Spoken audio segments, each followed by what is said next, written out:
Welcome to I Do This for a Living, a show that questions everything about work culture and asks how we can spend as much time and energy on the things that matter as we do on the things that pay. Sometimes the things that matter pay, and we'll talk about that too. I'm Serenity Bohan. I created this podcast so I could have work I love. Today's guest has a story that fascinates me and inspires me, but she is also here because she is my beautiful friend. She has been there for me from my first cancer recurrence through my last. She heard my work worries and questions many times, and she is a person who settled me completely when she said, "You do know what you love to do. You just don't get paid for it." It was true of writing, and now it's true about hosting this podcast. My guest today is Dr. Deana Berrey, but forget I called her that for a moment because the title in front of Deana's name is a big part of the story I want to hear today, and we will get there. Okay, so Dr. Berrey, we mentioned this in an early episode, but my husband and I went to your daughter Serena's wedding in the Dominican Republic this February. Thank you very much for that wonderful adventure. That was When we were there, we were often asked to basically qualify our presence. I say that jokingly.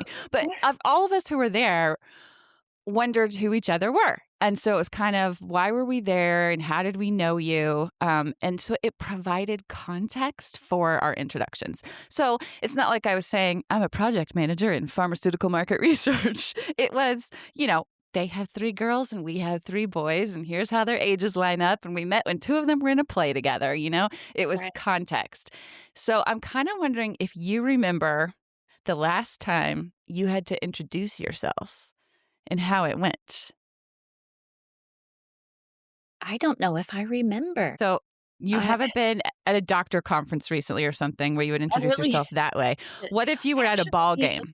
I mean, every day I walk into a patient's room and I say, "Hello, I'm Dr. Berrey. I'm your anesthesiologist." So I take that back.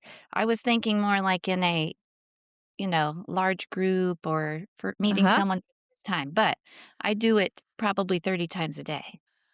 Oh my God. But I don't always have to explain who I am, except for I'm your anesthesiologist. And I'll take really good care of you today. As a person who has had babies and a few surgeries, you're really one of my favorite people. You've got good stuff. The anesthesiologist walks in and I say, "Bless you. Bless you." Yes. Okay, so let's start earlier than that, though. We're going to start really early with you, with my Astronauts and Rockstars segment that I love. What is your earliest memory of having an answer to the question, what do you want to be when you grow up? I wanted to be a veterinarian, and that was probably in grade school. And I loved animals, and I was a nerd, so I would pull out the encyclopedias that my parents had and just randomly take notes on things like horses or something like that. So that was probably when I was about 8 to 10 years old. I can remember doing that. So a veterinarian. How did that evolve? Meaning, how did it just fade? Did that dream just No, kind of? I actually was pre-vet through college. Oh, And my so I gosh. majored in biology, had a chem minor, pre-veterinary medicine, until I took the VCAT, which is like the MCAT. I think that's what it's called, and it was horribly hard, and I had completely underprepared. I was 22 years old and had struggled through the biologic sciences, and I just wasn't ready. So I thought, "Oh, no. Now I'm a pre-vet biology major. What do I do next?" Okay, I have someone that I would like you to speak to in my own life who sort of sort of headed on a vet track and is possibly not on it anymore. And Yes. okay, let's stay in this little childhood era for a while. So that was 8 to 10. What did you like to do when you were 10? Like, where would we have found you? Probably outside, always riding bikes, out in the woods, playing with friends. Yeah. Did you ever have someone tell you what you should be? My grandpa would always tell me I needed to take my show on the road because he thought I was really funny. So I think he thought I should be a comedian. I love that. which I love when people think I'm funny, so I it was I do really great. too. But no one else had ever really said, "You should be this, you should be that." I thought about that question, and I thought no one's ever really said anything but that. That was the only thing I could think of. Do you get to play a comedian when you walk in the room I sometimes with do. your patients? I like to call things vein champagne and, instead of an appetizer, it's a napetizer. So I have a lot of or I'll do a nerve block and I'll say, "You have some nerve, sir." And, it's just usually dad jokes, but I do bring Oh, I some love it. to the situation. Do you It guys helps still that they're a call little drunk too, so they think I'm funny. totally. Do you still call Versed happy juice in your Yes, circles? we call it "I don't care medicine" Oh, okay, or okay. "goofy juice." So Yeah. close. I was, pregnant with one of my surgeries, and I didn't get the happy juice, Yeah, and this woman next to me was really anxious, like I wasn't, and they right. kept telling her, "You're gonna get the happy juice soon," and I was so jealous of her. You're I like, "I want want the the happy happy juice." juice. I need happy juice sometimes Yes. just for a Monday, frankly. Okay, so you were on that pre-vet track. You didn't know. We're gonna this segment is called Time to Go because I know where it's gonna end up, but Okay. what did you do next? You said, "What am I gonna do now?" What did you do? Wow, what am I gonna do now? And I had a biology degree, chem minor, so I thought, well, I could work in a lab, but I didn't really like that. So I volunteered for the Department of Natural Resources, and I worked for Thousand Hill State Park up in Kirksville. It was voluntary, and I gave pontoon boat tours. Oh And my then at the god. campsites, I gave like talks and snake talks and spider talks and then I also student taught a group of about 5, at-risk kids, a biology summer class, and so doing all of those things, I decided I wanted to teach, and so I Oh, stayed and got my master's and became a teacher. So it oh kinda my makes gosh. sense. I don't know if you heard my Felicity episode, but she is a teacher, loves her job, and she Yeah. discovered teaching the same way by just Oh, doing it. really? She got a job where she was a para in kindergarten and discovered she loved it. It's Right. so interesting. See? Yeah. I needed more jobs, apparently, to Or discover. yeah, volunteer. I didn't get paid for either of those things, but Yeah, that's I was crazy. only I did not 20. know that part of Yeah. your history. Yeah. So you decided you liked teaching, and then you had to go back and Right, pursued that. get a master's, and it helped that one of my roommates was also in the master's program, so she kinda told me about it, and it was not easy to fall into, you had to take was it the GRE? There was a grad test you had to take, but Was this at Truman? yep, all at Truman State Truman. University. Then you head straight into teaching high Yep, school. taught 1 year at Blue Springs South in Kansas City, and then 10 years in Kirksville. Oh, 10 years teaching. And then what happened? You got a little idea to pivot. Yes, it was about year 9, and I thought, "I'm not sure I can do this for 25 more years." And a fellow teacher, Karen Keck, came into my room, and I was Googling ideas of what to do with my degree and what should I, go do, and she said, "You should go to med school." There was another doctor in town that had had 3 kids, and she was a nurse and then went to med school. And I said, "I can't take people's blood," and she said, "Sure you can."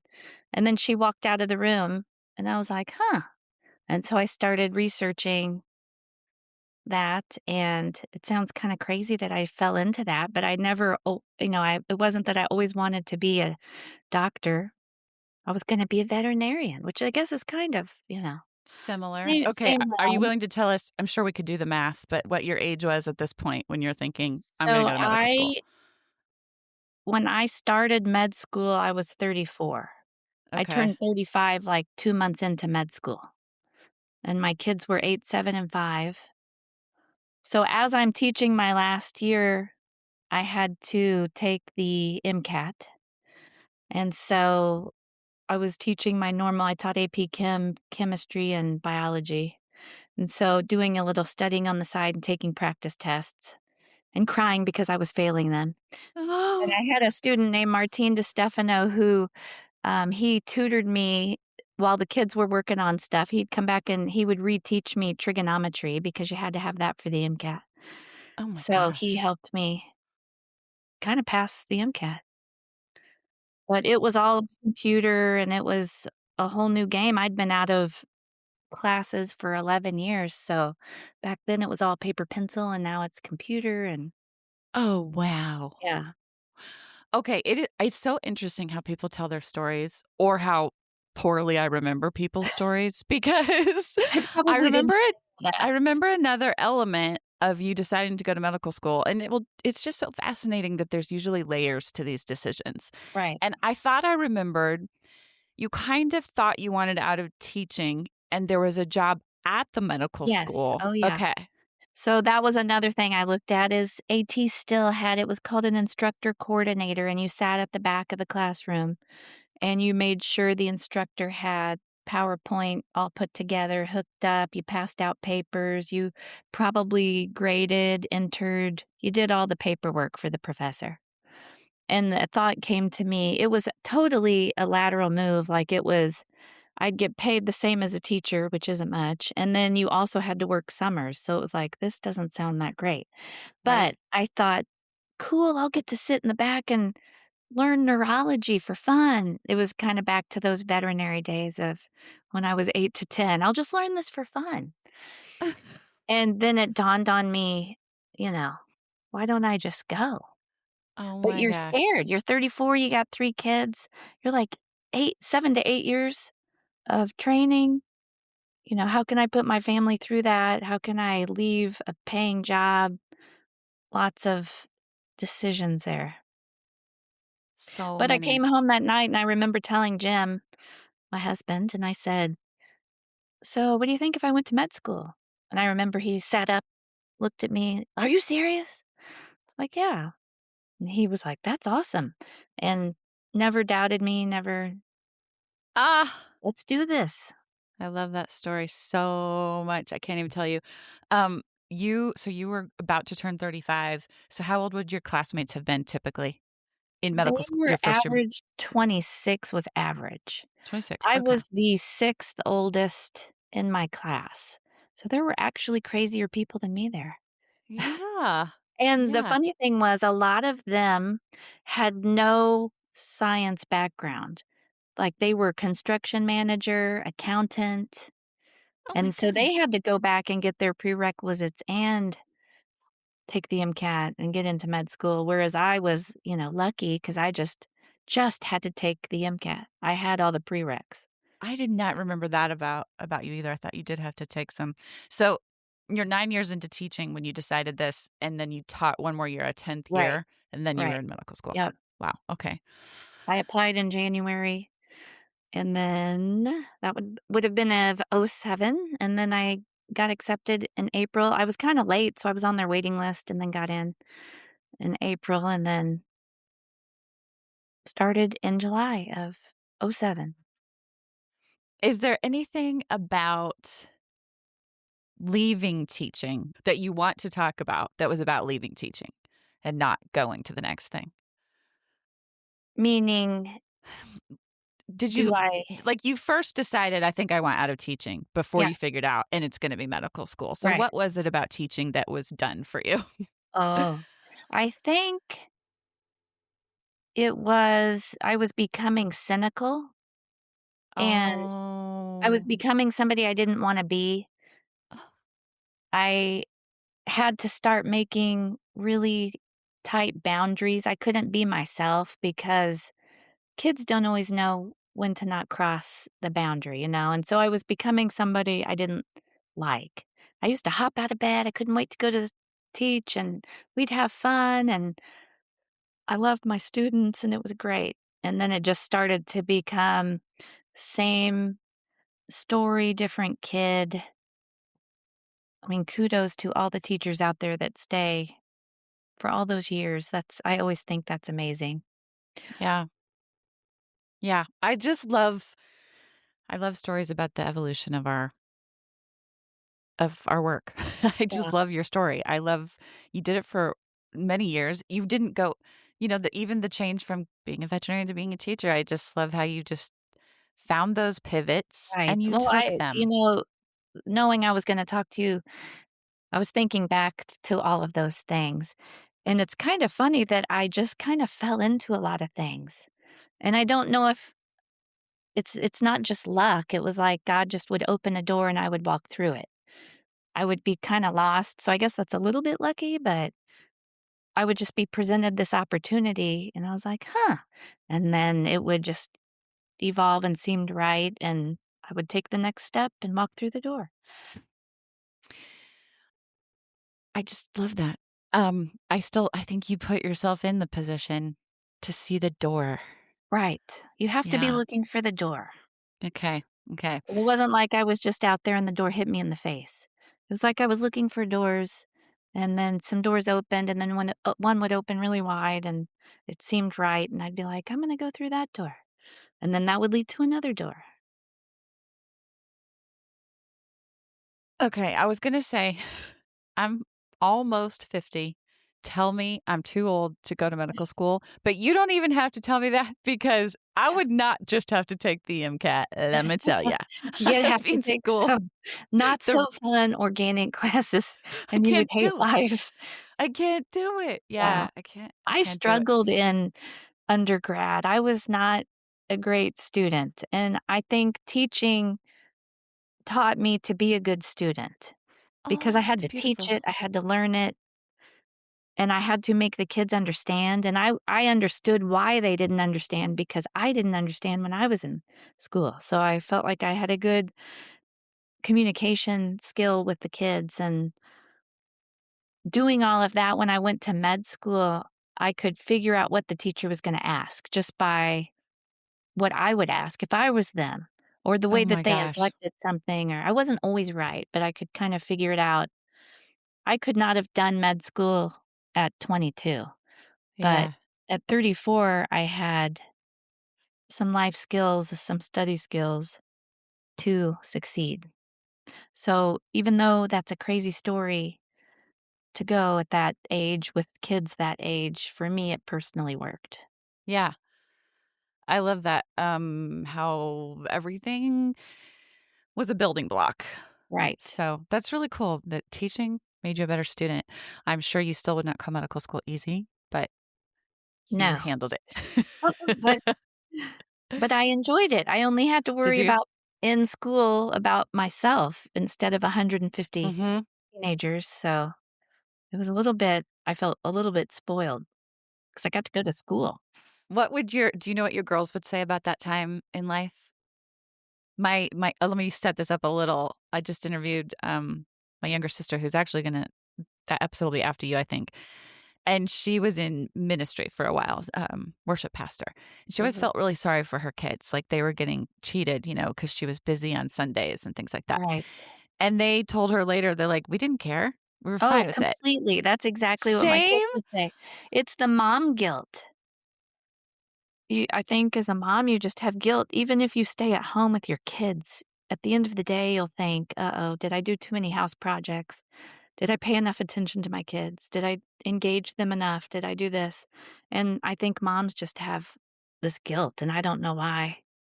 And have you talked to your girls about it and they tell Oh, you, like, yeah. "We were fine."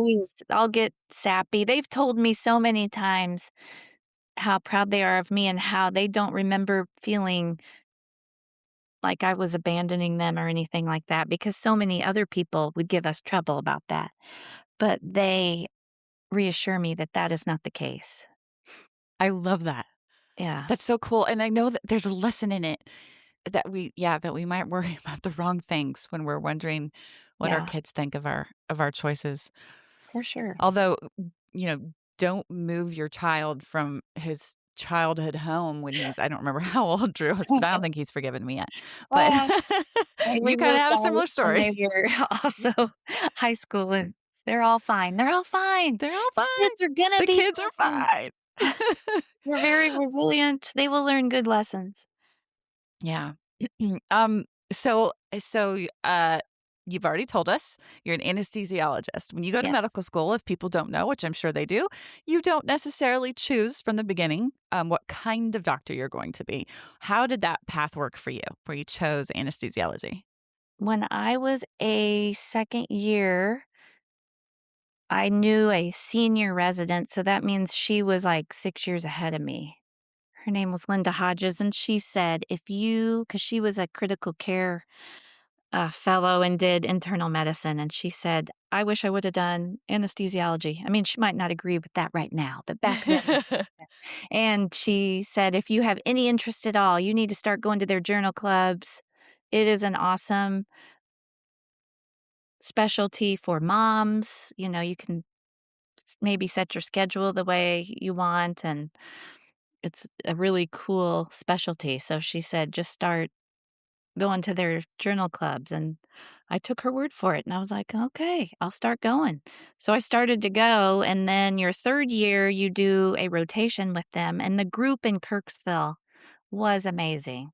Dr. Tony Smith, Therese Rickelman, all these people are just like they were just so good, and the fellow residents had so much fun and were so nice, and they welcomed me in, so it was probably a little bit of the people I was with and the specialty. Yeah. But it has a lot of chemistry, which I like, and I really like the boundaries of it. So I can go in and I can introduce myself to the patient. I'm Dr. Berry, I'm your anesthesiologist, and I'm going to do my best to make sure everything goes smoothly today, take care of you like I would my own parent or family member. And I get a short amount of time to make them feel comfortable. And then after they go to sleep, that boundary's up, boom. And then it's just a nice separation. I can still take care of them, but there's no tendency for that boundary to be crossed. And then they wake up Wow. and they don't ever remember me again. And that's okay. Oh, That's so you are kind of like a ninja. No, I'm kidding. mhm, mhm. So there's not a lot of glory if that's what you're looking for because you don't get kudos Good point. really. You're behind the scenes a lot, but it fits my personality really well because I have a short amount of time to make somebody feel good and comfort them, and then I like that there is no long-term care after that because I think that was the problem with teaching is were those boundaries, and so now I have a boundary. Put my scrubs Wow. on, I'm a doctor, I take them off, I'm a mom. It's just very fine defined. Do you call yourself an introvert? I am I think so, like, in a small group, I can be an extrovert, Mhm. but I am pretty introverted. Okay, okay. Interesting. Yeah, some Tell might us think anesthesia is boring because it is hours of boredom with sheer moments of terror is how somebody described it, you know? No. So you just have to be vigilant, and so it's a long, quiet procedure, hopefully, but I like that. I like to Where's the terror? every once in a while, people don't their bodies just don't behave, and so if people are unhealthy or they don't follow the textbook's rules, you know, with their heart or lungs or blood pressures or if something goes wrong, you know, God forbid with the surgery or something like that, you just have to always be protecting the patient. Okay. Oh gosh. And so if Boredom something and sudden terror. I don't know. right, It's right. like So it's like whiplash. all of a sudden you're like, but it's usually because someone is unhealthy Okay. and then they're having something, you know, surgically done that just makes it a little more exciting. Okay, give us an idea of your typical day. Are there 3 things you do pretty much every day? You've already said you introduced yourself about 30 times a day, which Yes, is not yes. something I would have thought of. Right. I Yeah, what didn't think of else? it either until you just said that. I review people's history, their medical history, so I'll review 30 charts a day. So I've reviewed tomorrow's Wow. already. Oh. So I've looked through everybody's chart to see what is coming. And then if I need more information, I go get more information. Did you do that at work or did you do it at home? Work. Okay, good. Love it. Yes. And so that's one thing I do. One thing I do also is I listen to hearts. So heart and lungs. Listen to that every day. And then I look in people's mouths, their airways, every day Oh my goodness. to What about see how math? easy it will be. Um, math? Yeah, do Um, you actually have to do like yeah. weight, height, age, Oh, the yeah. the drug, And how it the drug calculations, yeah. you do have to do that? Yep, Okay. but it's usually pretty basic. It's not anything too Okay. crazy. Okay.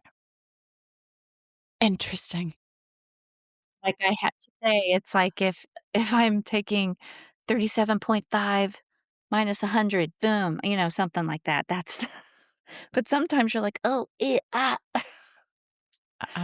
Yeah, It's I don't basic math, but it's like when you're on the fly and you have to do it quick. when I when I write my tip, I usually say, "You can add it. Yeah.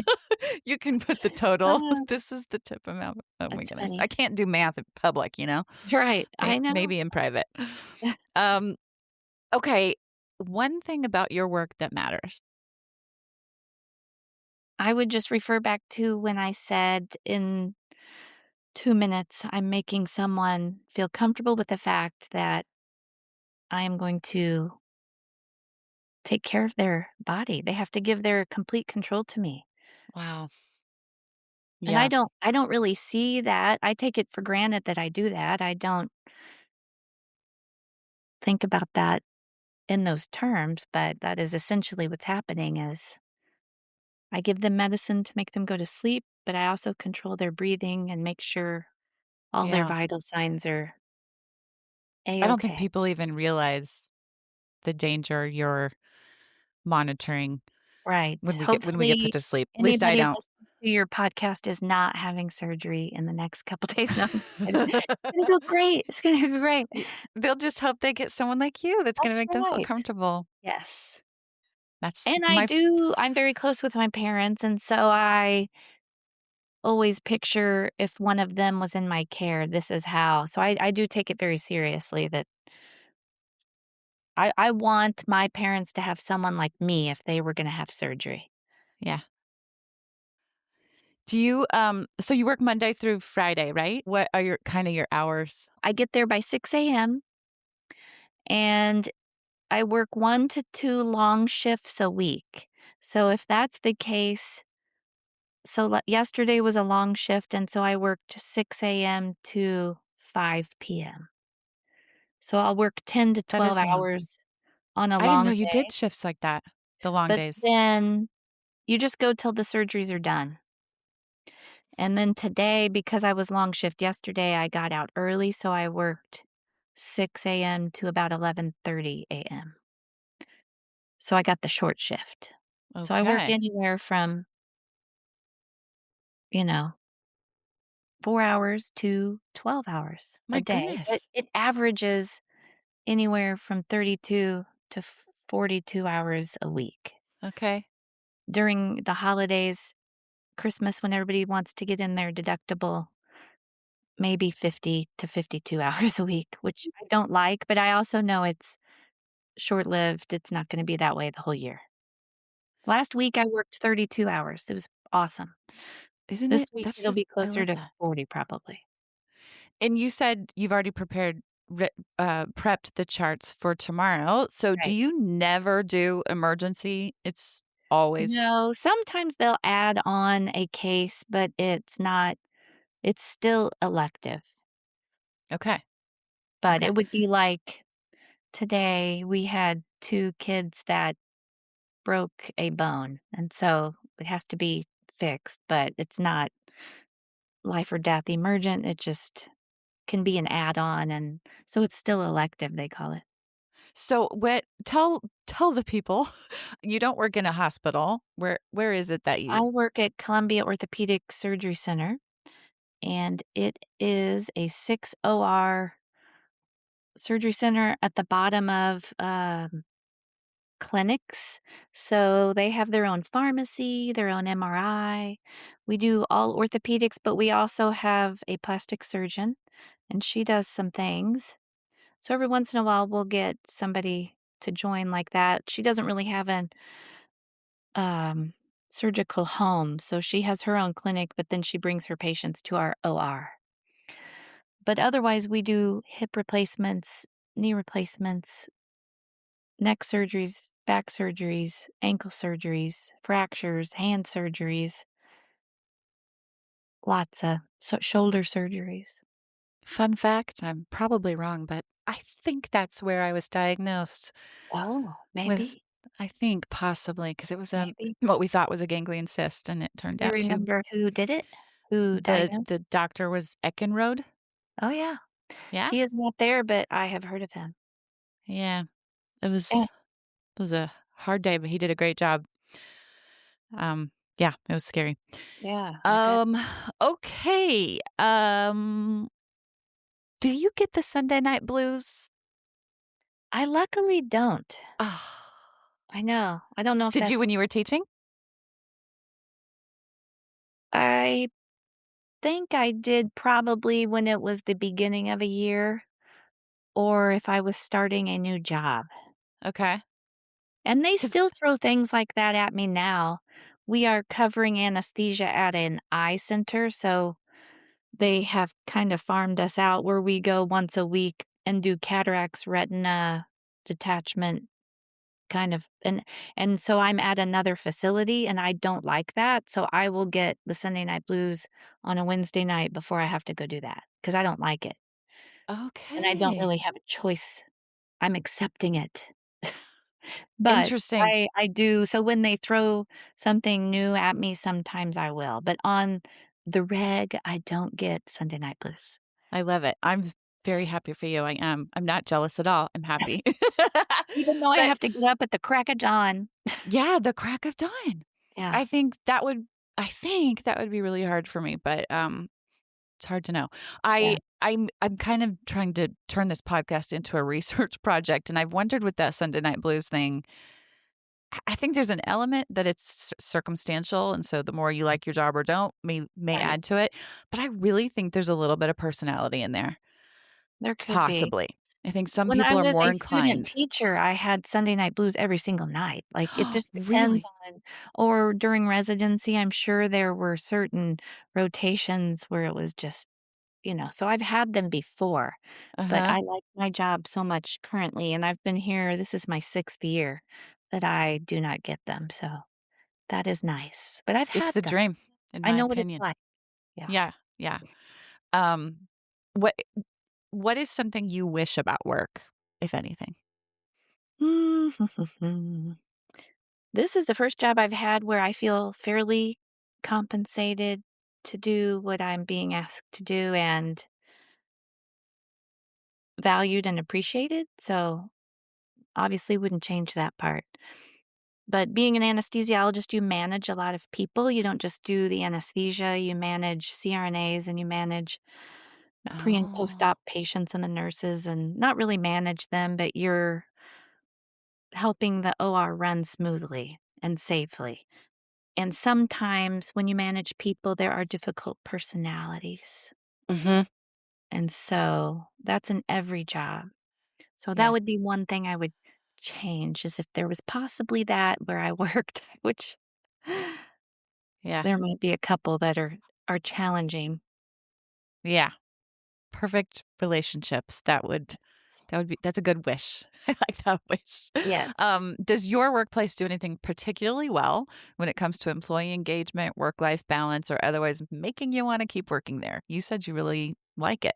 I Last think they 6 just years or so. hire really high caliber people and they have if anybody's ever been a patient there, we get patients tell us, "You guys run so smoothly," and Oh, we that's usually nice. get a lot of compliments, and so I think they're pretty organized, and there is not a there I think I work with 28 to 30 surgeons, and there's not a single one I wouldn't go to. That's Oh, wow. yeah. That's cool. So, just high caliber people. That's good. Yeah. I'm really interested to hear what you say about this one. What kinds of things did you tell your daughters about working in healthcare, going to medical school at your age, or just work in general? Jim is convinced one of our girls is going to go to med school. Still?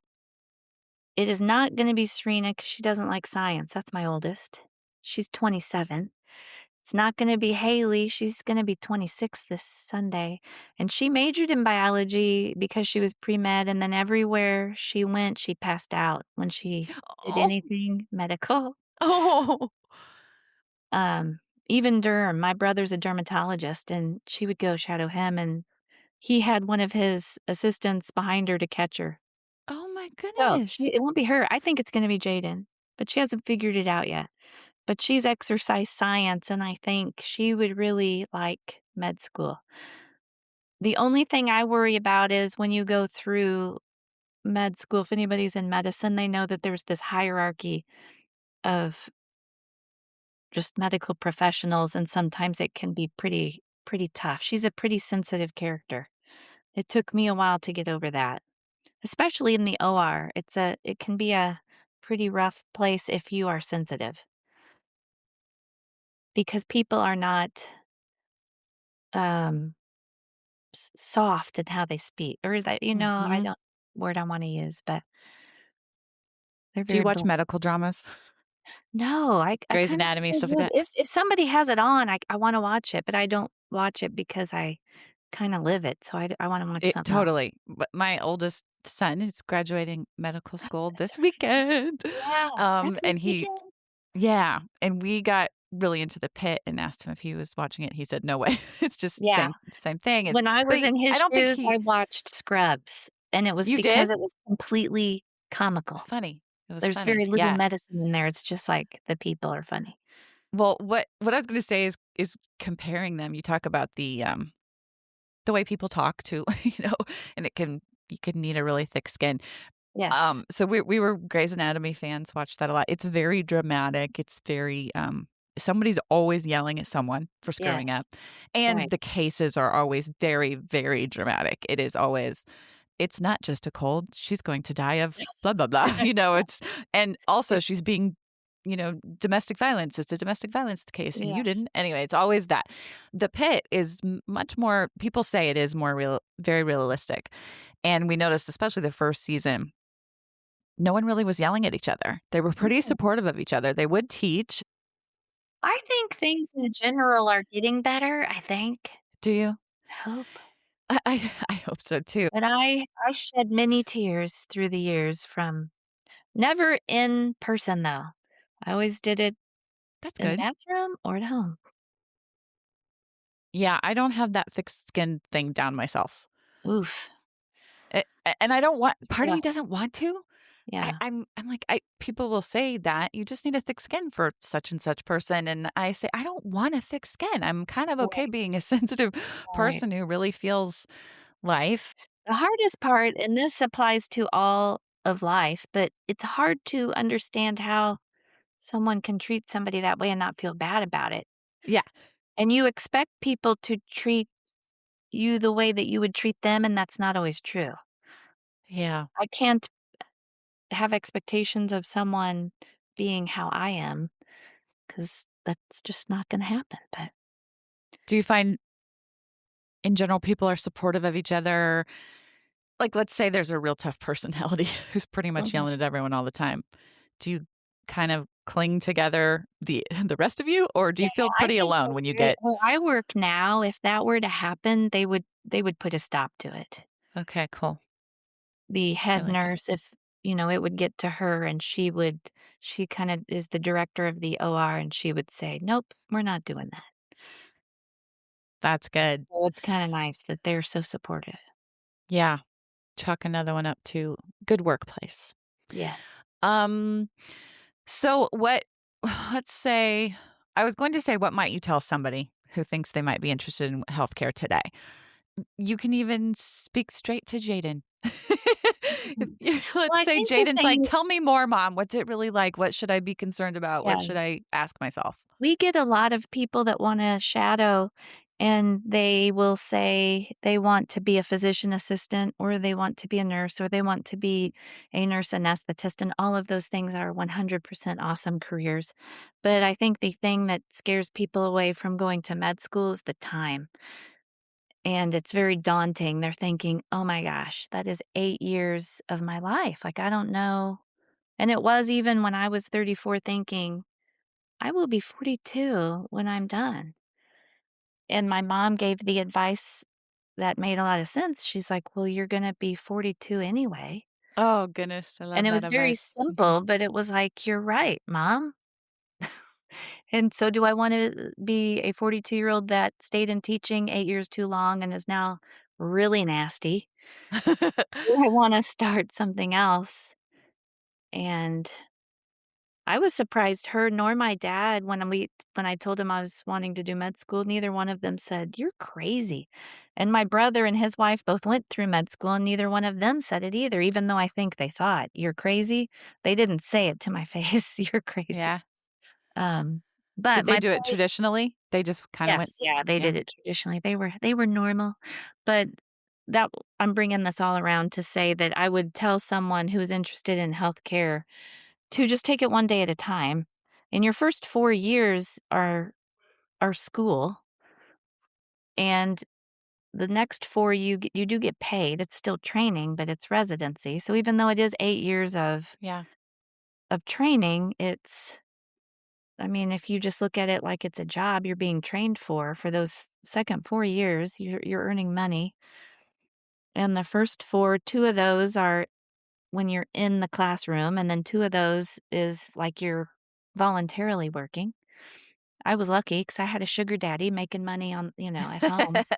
Some of these guys or girls are supporting families while they're in med school, and that's pretty tough, but as you are witnessing, it can happen, so Mhm.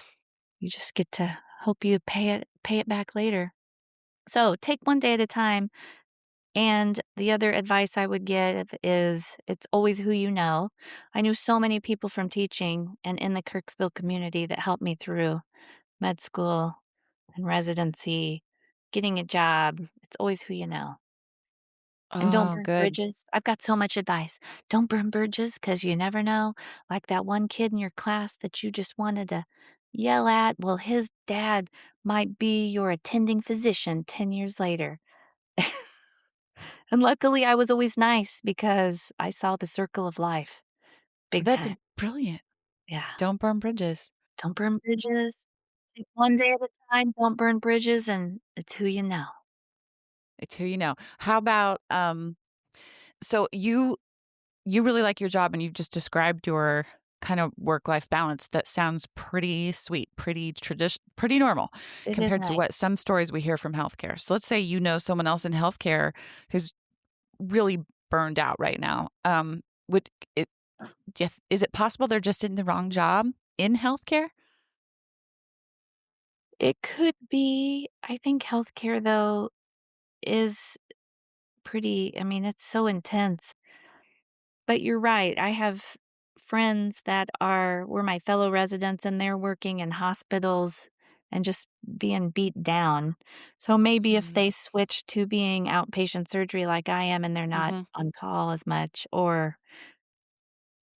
you know, just pivot to another specialty, I guess. But then you got to go back to training. Right. I work with an anesthesiologist who drove to WashU and still had a family here in Columbia, but he got his pain fellowship done, and now he's a pain anesthesiologist.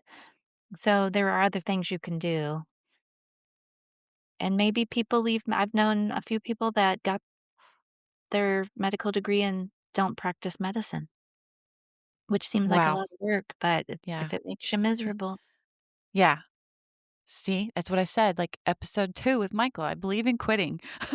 Yeah, you Don't can. stay on a path It's that's the never wrong too path, late. It's but never too late to quit, and it's never too late to start. I guess I quit teaching and started both, but that's the other lesson there is it's never too late. Like 50 would be challenging, but there are people that go to med school at 50.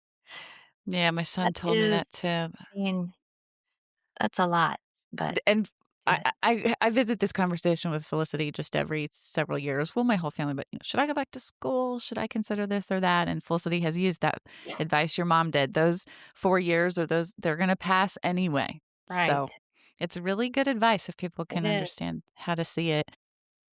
Well, I got one more advice. Good, good. It's quality over quantity also because going back to that mom guilt, you have a lot of time during the day, especially if you're not on social media and you're not reading a book for fun or you're not watching TV shows. Think of all the, especially social media. If you looked at how much phone usage hours you had a day, and I didn't have the phone, it wasn't a smartphone when I was in med school. So I didn't have to worry about that. So all those hours were hours I could study or be with my kids.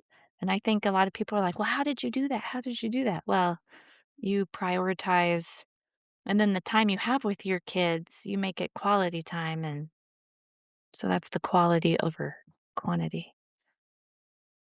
Brilliant. Very good. Was COVID hell? I mean, was that awful? Oh, yeah, it was Yeah. terrible because Did, we were in the airways. And so we didn't want to do any elective surgeries because you were exposing yourself to what you didn't know. how long was it pretty much terrifying? Uh, so I would say it was 2020. That would have been March through the end Mhm. of that year. I was at Jefferson City Medical Group and I quit at the end of 2020 and joined COG at January 1st of 21.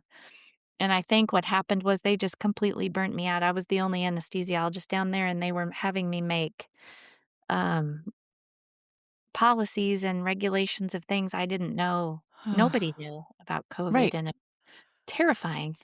Mhm. And I am now with there's 4 anesthesiologists where I work now. I'm one of them, so I have 3 men that I work with, and they're awesome. And I didn't have that down at Jeff City, so it's nice to have partners. But Yeah. COVID was, yeah, really scary. I, for us lay people, we all kind of said, we can't go back to normal now because COVID changed, everything. You Mhm. learn to work remote, you learn to value relationships, you learn to bake sourdough, whatever, and it Right. wasn't going to return to normal. And personally, I'm like, yeah, we pretty much came back to normal. I feel we Yeah. didn't really reset. What about healthcare? Have there been lasting changes, good or bad? Mm, I think I see more people wear masks Hmm. more Oh, often, all the time. patients or No, oh, okay. usually doctors, but some patients. Hmm. But usually healthcare people, I'll see them even if they have a cold or and they Hmm. might have done that before, but I think it happened a lot more. So I think, um, people used to always hand wash and use sanitizer, but now sanitizer's in every single room. I think we're just a lot more aware of that. Yeah, interesting. Because that's kind of healthcare's whole story is Right. getting better at But it seems understanding like washing hands and all that. I But just kinda so, amped it up even more. hmm um, okay, let's get off work for a little bit, or stay there if it's the answer to these questions. But maybe it's me. That's the segment title. Dina, what do you like to do? Oh, well, I love to read books, any kind of books. All genres. All genres, but I like historical fiction and I like a little bit of scary whodunit books. Ah, do you have a Um, recent and recommendation? I just finished well, Theo of Golden was amazing. You would love that. I would. Yes, you need Okay. to read that. I'll send these to you. Okay.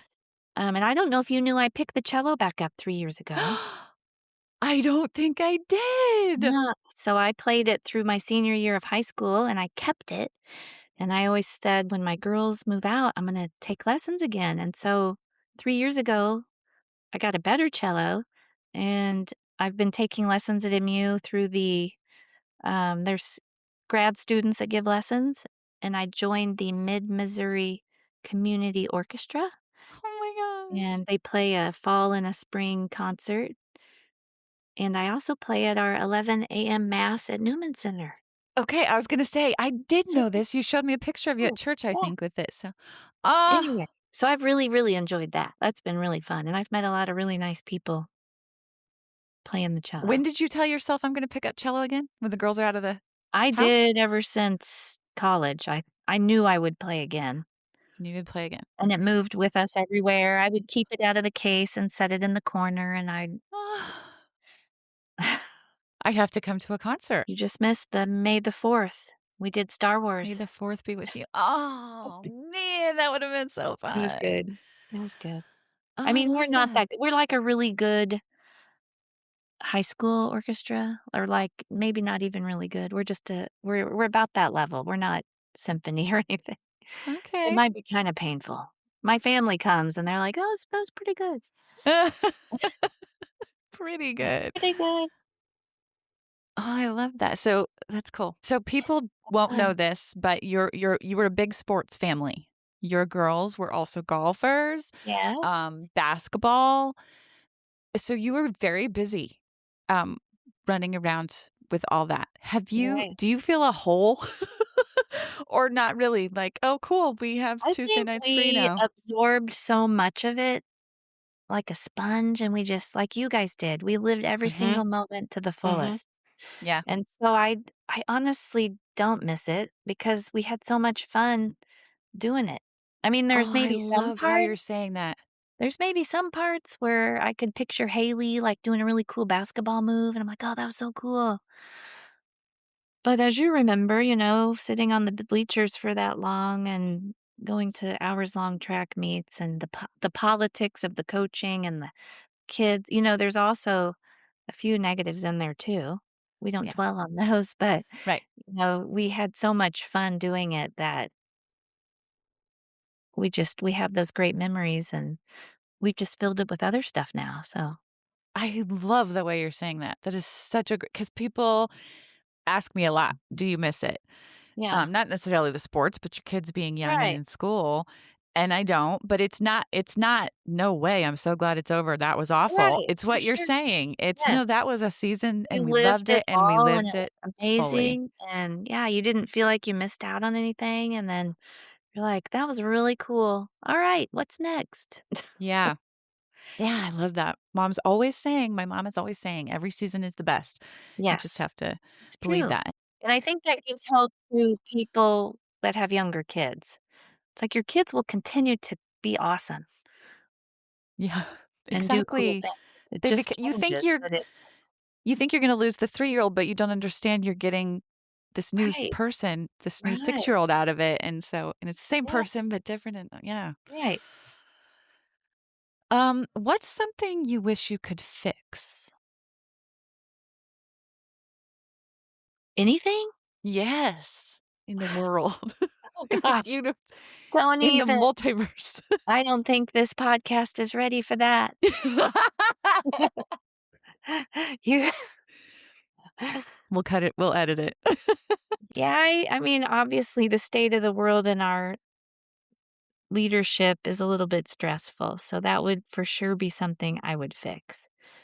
And the other thing that's on my mind a lot lately, I don't have grandkids yet, I'm not as lucky as you, but I hope to someday soon, and I try really hard not to push a lecture on my kids, but I do think, like, social media is so crazy and so hard on people and their mental health. And my mom sent me an article the other day about how the 1970s, I was born in '72, so the 1970s were the last generation of free play, and how we were able to get ourselves out of boredom, and I just felt like it was I don't know, I wish we could get back to that again and not rely on all this constant. But I met a 14-year-old boy today and a 17-year-old boy that were my patients, and they were so kind, and they looked me in the eye, and they said, "Thank you," multiple times. I did yesterday as well, I had another, and I have just been really impressed with some of the young kids that I meet. So I know it's not, it's not like the world's going to hell in a handcart. It Yeah. has been for many years, but I feel like there are some really good young people out there, even with all this other stuff going on.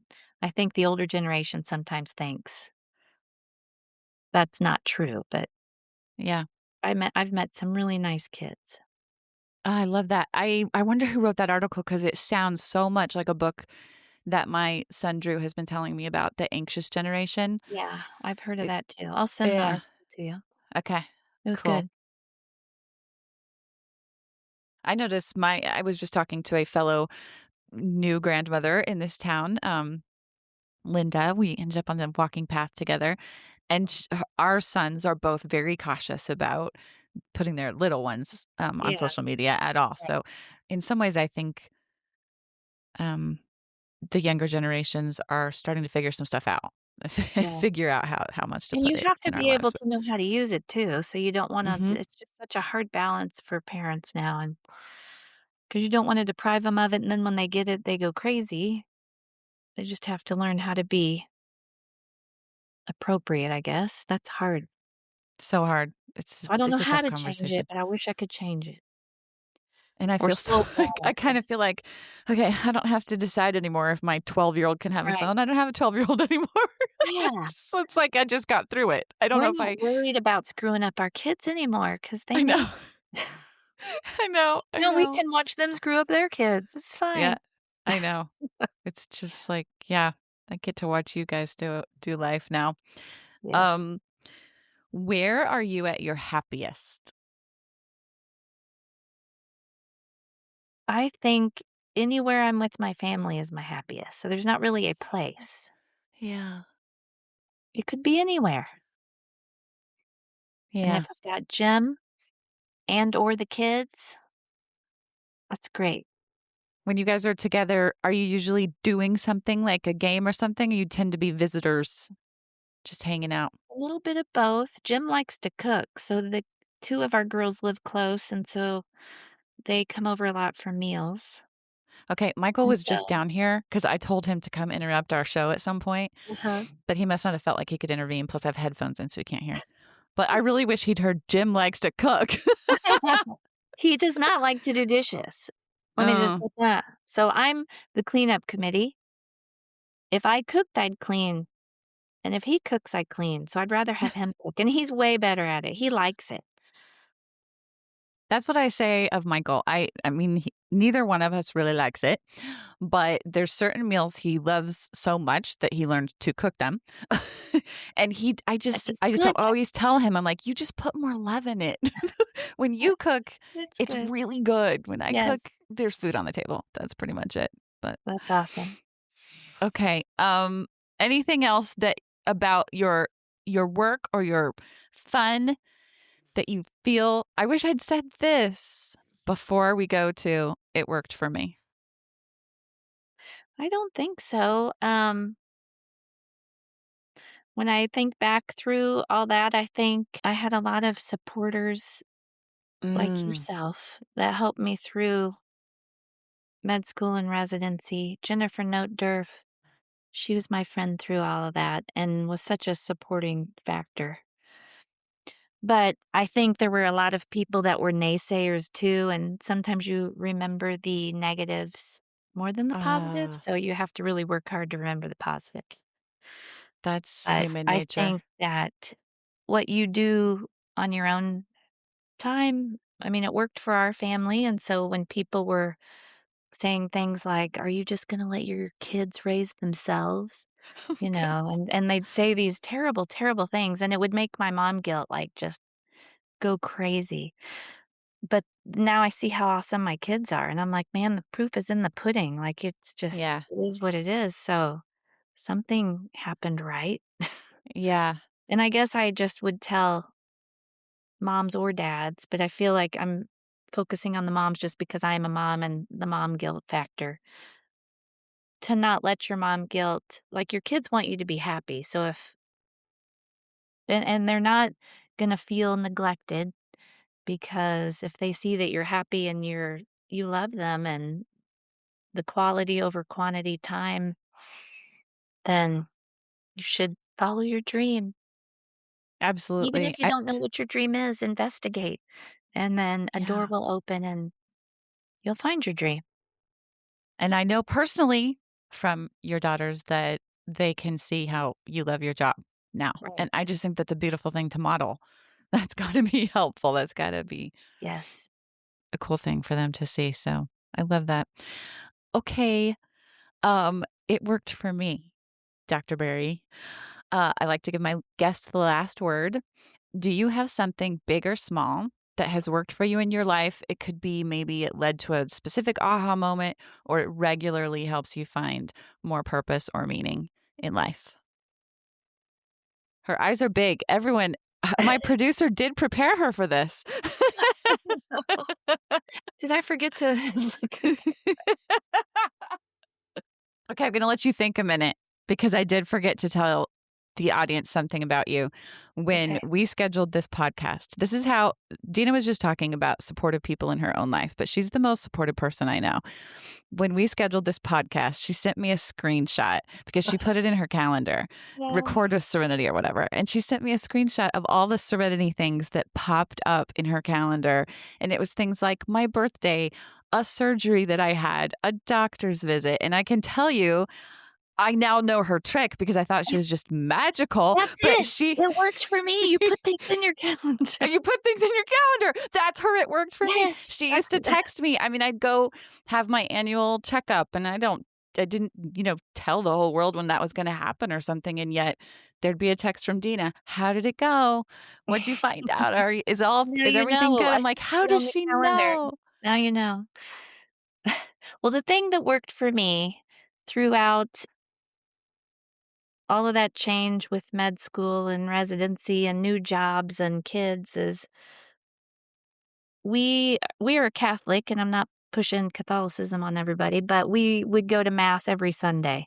And it is because we still do. It's such a great reset to sit there and know that the sun is gonna come up on Monday, whether or not I had a test. It's not the end of the world how I do on that test. But going to church and I think just being God-centered helps you get through each trial and gives you hope. So that is what worked for me. I love it. Yeah. And you're a convert I to am. Catholicism. Yeah. Yeah. You joined when your I girls were little, right? yeah, I was pregnant with Haley, and she's gonna be 26 Saturday when I converted. Oh I my was I was a goodness. Southern Baptist before that. So, I All the really Southern see. Baptists just Yeah, booed. I know. How And I could you dated a switch? Muslim in high school. I mean, I got lots of experience with the religions. Yeah, but But I I think also for am you, more. it's not Catholicism, it's faith. Right, right, Yeah, for that's what you're sure. saying. Yes. It's Yes, yeah, no matter what you practice, I think just being centered on that will help you get through your trials and not forgetting what's most important, yeah, that's good. which is God and your family. That is beautiful, as was this entire conversation. I am so thrilled that you agreed to do this. Thank you very much. Oh, you're welcome. I love any opportunity I get to hang out with you. And we kept it pretty good. Usually our tangents, we could talk for 3 hours. This could have been a 3-hour podcast, so I I know think we this is did just pretty part 1. we did We'll pretty we'll revisit and we'll be all loosened up Yeah, and we'll get more tangents next time. yes. Thank you Thank you. so much. It was such an honor to be on your podcast. I'm so excited for you. It's gonna be so successful. I'm so excited. But I am really grateful you asked me to speak. That was very nice. Well, you did exactly what I hoped, and I hope that it inspired people like your story inspires me. Thank you. Thank you.